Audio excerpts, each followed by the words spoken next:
Hello everyone, welcome back to the channel Insight लो। मैं रतान्या त्यागी आज आप लोगों के साथ डिस्कस करने वाली हूँ एक बहुत ही इम्पोर्टेंट लैंडमार्क जजमेंट या केस जो कि लीगल हिस्ट्री से है। तो हम ये लीगल हिस्ट्री में डिस्कस करने वाले केस को राजा Nand Kumar versus Warren Hastings 1775। तो चलिए स्टार्ट करते हैं। स्टार्ट करने से पहले इस छोटे से पेंगुइन की एक छोटी सी रिक्वेस्ट है, please subscribe to our channel. चलिए स्टार्ट। तो देखिए, हु इज राजा नंद कुमार। पहले हम देखते हैं राजा नंद कुमार कौन थे। तो देखो, अगर तुम नॉर्मल समझो तो 3 पॉइंट्स है इनके। पहला, ये एक हिंदू ब्राह्मण जमींदार थे। ठीक है। उसके बाद ये लॉयलिस्ट थे ईस्ट इंडिया कंपनी के, और इनको ब्लैक कर्नल भी बोला जाता था। ठीक है, ये 3 इंपॉर्टेंट पॉइंट्स हैं इनके बारे में। देखो, अब हम डिस्कस करते हैं कि केस लॉ में क्या हुआ था। तो हुआ ऐसा था कि जब बैटल ऑफ प्लेसी हुई थी, तो उसमें राजा नंद कुमार और वॉरेन हेस्टिंग्स के बीच में काफी कॉन्फ्लिक्ट्स क्रिएट हो गए थे। तो वॉरेन हेस्टिंग्स जो है वो काफी इगोइस्टिक मैन थे, तो उन्होंने सोचा कि राजा नंद कुमार को चुप कराया जाए। तो इसलिए उन्होंने उनके अगेंस्ट ना कॉन्स्पिरेंसीज बनानी स्टार्ट कर दी थी। अब उन्होंने क्या करा था कि जो राजा नंद कुमार हैं उनको ना काफी इंडियन लीडर्स का सपोर्ट मिलता था। तो उन्होंने क्या करा कि इनके ऊपर केस डाल दिया कोर्ट्स में। तो पर क्या हुआ, स्टार्टिंग में ना कुछ कोर्ट्स हुए, तो जो प्रेसिडेंशियल टाउन कोर्ट थी, उन्होंने उसके खिलाफ कोई चार्जेस नहीं लगाए थे। राजा नंद कुमार के खिलाफ कोई चार्जेस नहीं लगाए। बट क्या हुआ कि वॉरेन हेस्टिंग्स ने उनके ऊपर फ्रॉडरी के केसेस डालने स्टार्ट कर दिए।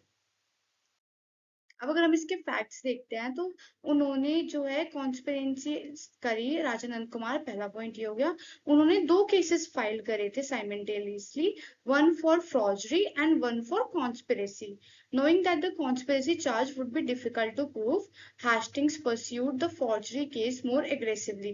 अब भाई उन्हें पता था कि कॉन्स्पिरेसी उन्होंने ऐसी कुछ करी नहीं है नंद कुमार की, उनके पास इतनी एविडेंस नहीं है, तो वो उसको कैसे सजा दिलवा सकते थे। तो उसने सोचा चलो मैं फ्रॉडरी पे काम करता हूँ, कैसे ना कैसे इन्हें अंदर डलवाता हूँ जेल में। अब कुछ करने के बाद, ये सब होने के बाद भी, तो जो उस टाइम के सुप्रीम कोर्ट के चीफ जस्टिस एम्पे थे, वो थे वॉरेन हेस्टिंग्स के best friend, good friend, best friend. तो अब उन्होंने इस चीज का फायदा उठाया कि भाई तू मेरा दोस्त है, तो हमें ना मिलके इसको अंदर जेल में डलवाना है। तो उनके फ्रेंड ने भी उनकी काफी हेल्प करी, उन्होंने उनका केस सुना और काफी टाइम तक जजमेंट्स दी। उनका केस जो है वो 8 डेज तक चला था कोर्ट में। न्यू फॉर्जरी केस बनाया, उनके ऊपर सब चार्जेस हुए।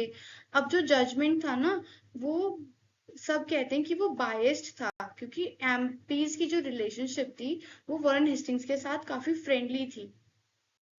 अब हम देखते हैं इसमें इश्यूज क्या क्या आए थे। इसमें इश्यूज आए थे कि supreme court lacked clear authority. अब देखो, इनके पास उस टाइम पे अथॉरिटी नहीं थी डेथ पेनल्टी देने की। Capital punishment for forgery was not a part of Indian law, although it was enforced under British law. अब देखो, उन्होंने ये भी गलत किया। उस टाइम पे हम इंडियन लॉ चला रहे थे, बट उन्होंने इंडियन लॉ को फॉलो ही नहीं करा। उनको उन्हें अंदर फौजरी के लिए डालना था, तो उन्होंने ब्रिटिश लॉ अपना यूज कर लिया। Locals were typically tried in local courts, raising questions about the Supreme Court's jurisdiction over native cases. तो जो सुप्रीम कोर्ट थी ना, वो कभी नेटिव केसेस नहीं ले सकती थी। अभी क्वेश्चन स्टार्ट होने लगे कि भाई सुप्रीम कोर्ट ने कितना टुच्चा सा केस क्यों लिया। भाई इसीलिए नहीं है ना, अपने दोस्त के चक्कर में ले लिया। चीफ जस्टिस एम्पॉय impartiality was highly question due to his close. अब देखो, ये तो सबको पता चल रहा है, तुम भी सबको पता चल रहा है कि पार्शियल तो थे। कोई किसी का दोस्त है, वो पार्शियलिटी तो दिखा ही देता है। अब जजमेंट क्या दिया गया अपने दोस्त के लिए, उन्होंने क्या जजमेंट दे दिया। भाई उन्होंने अपने दोस्त के लिए कह दिया कि हाँ चलो, राजा नंद कुमार जो है वो फौजरी में गिल्टी हैं, और उनको कैपिटल पनिशमेंट दी जा सकती है। अब कैपिटल पनिशमेंट दे दी, उसके बाद उनको डेथ सेंटेंस भी दे दिया। फौजी के केस में डेथ सेंटेंस दे दिया उनको। यही था इस केस में, इतना कुछ था नहीं। ठीक है। Thank you for watching. अगर आपको इससे रिलेटेड कोई भी क्वेरी है तो आप वो कमेंट सेक्शन पे ड्रॉप कर दे सकते हैं। हम देखते हैं हम जितने ज्यादा क्वेरीज हो सके उन्हें एंटरटेन कर सके। Thank you.